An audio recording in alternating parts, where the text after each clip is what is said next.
Indian National Payment Corporation (NPCI) പുറത്തിറക്കിയ UPI unified payments interface 2016 April 11-നാണ് pilot പ്രോജക്റ്റായി തുടക്കം കുറിച്ചത്. ബാങ്കുകൾ ഇത് പൊതുജനങ്ങൾക്ക് ലഭ്യമാക്കി തുടങ്ങിയത് 2016 ഓഗസ്റ്റ് 25-നാണ്. 2026-ലെ ദേശീയ അധ്യാപക പുരസ്കാരം നാഷണൽ ടീച്ചേഴ്സ് അവാർഡ് 2026 48 സ്കൂൾ അധ്യാപകർക്കാണ് നൽകാൻ തീരുമാനിച്ചിരിക്കുന്നത്. 2026 സെപ്റ്റംബർ 5 അധ്യാപക ദിനം ഡൽഹിയിലെ വിഗ്യാൻ ഭവനിൽ നടക്കുന്ന ചടങ്ങിൽ രാഷ്ട്രപതി ദ്രൗപദി മുർമു അവാർഡുകൾ സമ്മാനിക്കും. തെരഞ്ഞെടുക്കപ്പെട്ട 48 പേരിൽ 26 പുരുഷന്മാരും 22 സ്ത്രീകളും ഉൾപ്പെടുന്നു. കേരളത്തിൽ നിന്ന് GHSS ഇറക്കൂർ അധ്യാപകനായ സുനിൽ കുമാർ KPE പുരസ്കാരത്തിന് അർഹനായിട്ടുണ്ട്.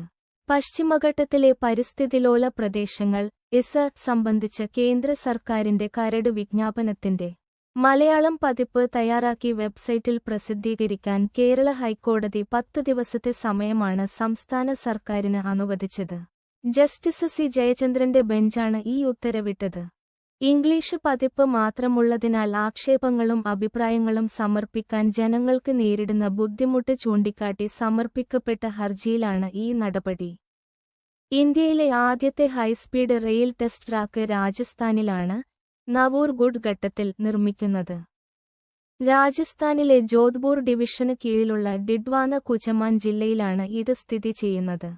വന്ദേ ഭാരത് ഉൾപ്പെടെയുള്ള ഇന്ത്യയിലെ അതിവേഗ ട്രെയിനുകളുടെയും റെയിൽവേ കോച്ചുകളുടെയും സുരക്ഷാ വേഗതാ പരിശോധനകൾക്കായാണ് ഈ ട്രാക്ക് ഒരുക്കിയിരിക്കുന്നത്.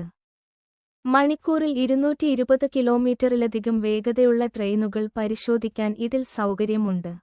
ചൈനീസ് പ്രസിഡന്റ് ഷീ ജിൻപിങ് ആണ് 18ാമത് BRICS ബ്രിക്സ് ഉച്ചകോടിയിൽ പങ്കെടുക്കാൻ ഇന്ത്യയിലെത്തുമെന്ന് പ്രതീക്ഷിക്കുന്നത്. 2026-ൽ BRICS അധ്യക്ഷസ്ഥാനം വഹിക്കുന്നത് ഇന്ത്യയാണ്. New Delhi. Building four resilience, innovation, cooperation and sustainability എന്നതാണ് 2026-ലെ ഉച്ചകോടിയുടെ മുഖ്യപ്രമേയം. ഇന്ത്യ 4ാം തവണയാണ് BRICS ഉച്ചകോടിക്ക് ആതിഥേയത്വം വഹിക്കുന്നത്.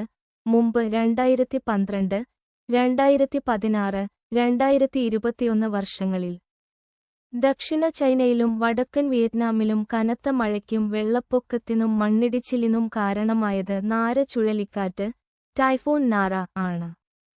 ഗൾഫ് ഓഫ് ടോങ്കിനിൽ തങ്ങിനിന്ന ഈ ചുഴലിക്കാറ്റ് കരയിലേക്ക് നേരിട്ട് പ്രവേശിച്ചില്ലെങ്കിലും വൻതോതിലുള്ള നാശനഷ്ടങ്ങളും കൃഷിനാശവും വിതച്ചു. Thank you for watching.